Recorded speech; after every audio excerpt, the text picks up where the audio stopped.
सभी लोगों को एक संदेश चला गया कि सरकार पैदल भी नहीं जाने देगी। 14 मार्च की किसान मजदूर महापंचायत वो पूरे देश की है। जब मोर्चा 14 तारीख आएगी निज दिन, आप देखोगे 14 को दिल्ली, लाखों लोग दिल्ली की तरफ जाएंगे। हरियाणा का मुख्यमंत्री एक प्रेस कॉन्फ्रेंस में आता है और बोलता है भी हमें दिक्कत ट्रैक्टर ट्रालियों से है, आप बस में जाओ, कार में जाओ, पैदल जाओ, दिल्ली जाओ, हमें कोई दिक्कत नहीं है। हम तो पैदल जा रहे हैं, पैदल हम दिल्ली की तरफ आगे बढ़ेंगे। हम इसका भी विरोध करते हैं जिस प्रकार से इन हमारे साथियों को रोका गया है। MSP की मांग का जो कानून है उसे खालिस्तानियों से जोड़ रही है जानबूझ के सरकार। एक मुख्यमंत्री ऐसे ओहदे पे बैठा है जिसकी कोई जुबान होती है, उसके शब्दों की वैल्यू होती है। हरियाणा की सरकार जो धक्काशाही कर रही है और सेंटर के इशारों पे कर रही है, इसका सारे हरियाणा के संगठन पूरा स्कैम पूरा विरोध करता है। नाका लगाना, रास्ता रोकना, ये सरकार पिछले काफ़ी समय से कर रही है, तो ये लोकतंत्र की हत्या कर रही है खट्टर सरकार। यदि मुख्यमंत्री आज दिल्ली के इशारों पर दिल्ली के रास्ते रोक रहा है तो कल को मुख्यमंत्री का चंडीगढ़ का रास्ता भी रुकेगा। अभी भी प्रेशर किसानों के ऊपर डाला जा रहा है। यहाँ के पटवारी और यहाँ के तहसीलदार, ADO सबको लगाया हुआ भी किसानों को रोको, कैसे भी रोकना है। तो हर तरह के हथकंडे खट्टर सरकार अपना रही है। नमस्कार, मैं अमित कुमार और आप देख रहे हैं सिटी बिग न्यूज़। फिलहाल हमारी टीम मौजूद है लांदड़ी टोल पर, जहां किसानों का आंदोलन एक बार फिर से शुरू हुआ और एक बड़ा टकराव आपने देखा कि हरियाणा के सभी बॉर्डरों पर हुआ। पंजाब से किसान चले थे दिल्ली कूच करने के लिए, लेकिन उन्हें बॉर्डरों पर रोक दिया गया। सड़कों पर किलों के बैरिकेड लगाए गए और उसके बाद भी किसान जो है दिल्ली कूच को लेकर लगातार बढ़ते रहे। लेकिन अचानक से एक बड़े टकराव के बाद किसानों ने 29 फरवरी तक दिल्ली कूच को विराम दे दिया। उसके बाद एक प्रेस कॉन्फ्रेंस में हरियाणा के मुख्यमंत्री का कहना था कि अगर किसान दिल्ली जाना चाहते हैं तो बेशक से जाएं, लेकिन ट्रैक्टर लेकर ना जाएं। जिसके चलते तमाम किसान संगठनों ने एक प्रेस कॉन्फ्रेंस के माध्यम से सरकार को चेताया कि हम 14 मार्च को दिल्ली के अंदर होने वाली महापंचायत के अंदर जरूर जाएंगे, लेकिन जैसा कि आपने कहा कि बिना ट्रैक्टरों के जाएंगे। और कल का वो दिन था जब हिसार से जो कई किसान संगठन किसान साथियों के साथ पैदल कूच करने के लिए निकले, लेकिन उन्हें टोलों पर रोक दिया गया। काफ़ी टकराव भी हुआ, काफ़ी किसान नेताओं को गिरफ्तार भी किया। उसके चलते अब 14 मार्च को होने वाली दिल्ली के अंदर महापंचायत का क्या कुछ रहने वाला है वो जानते हैं यहाँ पर मौजूद किसान संगठन के नेताओं से। संयुक्त किसान मोर्चा का 14 मार्च का रामलीला ग्राउंड का बहुत बड़ी किसान मजदूर रैली का आह्वान है। पूरे देश का लाखों किसान मजदूर वहाँ पहुँचेगा और उसी के लिए पगड़ी समाल जट्टा किसान संघर्ष समिति ने 8 मार्च को अपना पैदल कूच कल दिल्ली की तरफ शुरू करना था। लेकिन एक तरफ जहाँ हरियाणा का मुख्यमंत्री ये कह रहा है कि आप ट्रैक्टर ना लेके आओ, आप गाड़ियों में आ जाओ, आप ट्रेन में आ जाओ, पैदल आ जाओ।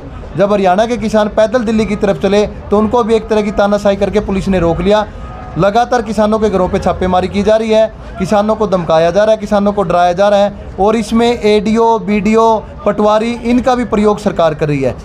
कल दिल्ली जाने से रोका जा रहा था, आज हमारे किसानों को अग्रवाल लांदड़ी टोल से जो 7 लगते गांव हैं वहां पर बाकायदा पुलिस किसानों के घर भेजी जा रही है और लोगों को ये भी कहा जा रहा है कि टोल पे मत जाओ। कल दिल्ली जाने से रोका जा रहा था, आज टोल पे जाने से रोका जा रहा है। इस तानाशाही के खिलाफ आज यहाँ पे सैकड़ों किसान हम इकट्ठा हुए हैं और दिल्ली की हमारी क्या तैयारियाँ रहेगी, 14 की जो कॉल है उसको हम किस तरह लागू करेंगे, इसके लिए हमारे बीच में संयुक्त किसान मोर्चा के हमारे सीनियर लीडर जो 14 मार्च की रामलीला ग्राउंड में पूरे देश के किसान मजदूरों की महापंचायत रखी गई है संयुक्त किसान मोर्चे द्वारा, उसको लेकर जो पगड़ी समाल जट्टा किसान संघर्ष समिति ने 8 मार्च से पैदल कूच रखा था। रखने के पीछे कारण ये था, हरियाणा का मुख्यमंत्री एक प्रेस कॉन्फ्रेंस में आता है और बोलता है भी हमें दिक्कत ट्रैक्टर ट्रालियों से है, आप बस में जाओ, कार में जाओ, पैदल जाओ, दिल्ली जाओ, हमें कोई दिक्कत नहीं है। आज जो कल यहाँ पर प्रशासन ने किया और जो पुलिस ने तानाशाही की और जिस प्रकार से इन किसानों को रोकने का काम किया, जो मुख्यमंत्री ने प्रेस कॉन्फ्रेंस में बात की, एक मुख्यमंत्री ऐसे ओहदे पे बैठा है जिसकी कोई जुबान होती है, उसके शब्दों की वैल्यू होती है, वो एक स्टेट को चला रहा है, तो कम से कम उनको भी उन शब्दों का पहरा देना चाहिए था, अपने बयान का पहरा देना चाहिए था। भाई ये खाली हाथ पैदल मार्च करके जा रहे हैं तो जाने देना चाहिए था। पर दूसरी बात, जो यहाँ का किसान मजदूर है, यदि मुख्यमंत्री आज दिल्ली के इशारों पर दिल्ली के रास्ते रोक रहा है तो कल को मुख्यमंत्री का चंडीगढ़ का रास्ता भी रुकेगा। उसको भी हमारे गांव में आके किसान मजदूर के पास ही आना है। आने वाला लोकसभा का इलेक्शन है, तब भी उन्होंने हमारे बीच में आना है, तो फिर वो रास्ते हम भी रोकेंगे। भाई ये तो सीधी सी बात है। ये मुख्यमंत्री जो दिल्ली सरकार, मोदी सरकार के इशारों पे काम कर रहा है, उसके लिए हरियाणा में अगली स्थिति हम ठीक नहीं होगी और बीजेपी के इस प्रकार पूरा विरोध करेंगे। हम इसका भी विरोध करते हैं जिस प्रकार से इन हमारे साथियों को रोका गया है, और जो हमारे साथी शांतिपूर्ण 14 तारीख के लिए निकल रहे थे, तो ये चीज़ हरियाणा की सरकार जो धक्काशाही कर रही है और सेंटर के इशारों पे कर रही है, इसका सारे हरियाणा के संगठन पूरा स्कैम पूरा विरोध करता है। और आने वाले समय में इसका इस सरकार को, हरियाणा की सरकार को खमियाजा भुगतना पड़ेगा। पिछले आंदोलन में भी हरियाणा की सरकार को बहुत बड़ा विरोध झेलना पड़ा और आगे विरोध झेलना पड़ेगा।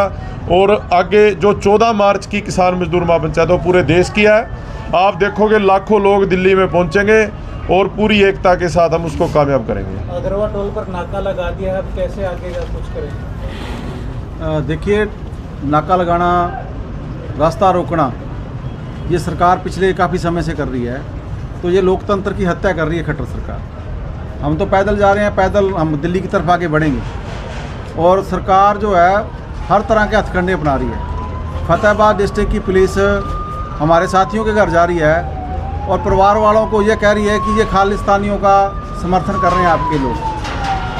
आज सुबह भूना थाने का जो SHO है, उसकी टीम किसान साथियों के घर जाती है, तो वो ये कह रही है भी ये खालिस्तानियों का समर्थन कर रहे हैं। जो MSP की मांग का जो कानून है, उसे खालिस्तानियों से जोड़ रही है जानबूझ के सरकार, ताकि ये MSP की जो बात को बुलाया जाए। और जो सरकार या साजिशें कर रही है, ये सरकार को ऐसी साजिशें बंद करनी चाहिए। तो अभी दिल्ली जाने से रोका जा रहा है। गांव हमारे हैं, यदि ये दिल्ली नहीं आने देंगे तो फिर गाँव के अंदर लोकतांत्रिक तरीके से हम सवाल करेंगे। अभी चुनाव है लोकसभा के, बीजेपी और जेजेपी के सरकार पक्ष के लोग आएंगे हमारे बीच में, तो फिर उनसे जैसे इन्होंने हमें डिस्टर्ब कर रखा है, तो हम भी उनका प्रोग्राम डिस्टर्ब करेंगे और लोकतंत्र तरीके से उनसे सवाल जवाब करेंगे। अभी आगे का क्या निर्णय रहेगा आपके? हम आगे बढ़ेंगे। देखो, अभी मोर्चा जो आदेश करेगा, मोर्चे की मीटिंग है 11 तारीख को, तो हमने दिल्ली जाना है, तो हमने ये 13 तक सड़क पे बितानी है। जहाँ रुक रहे हैं तो कोई बात नहीं, हमने 14 को दिल्ली जाना है। तो संभव होगा जब हाजिरी हमारी बढ़ेगी तो हम आगे बढ़ेंगे।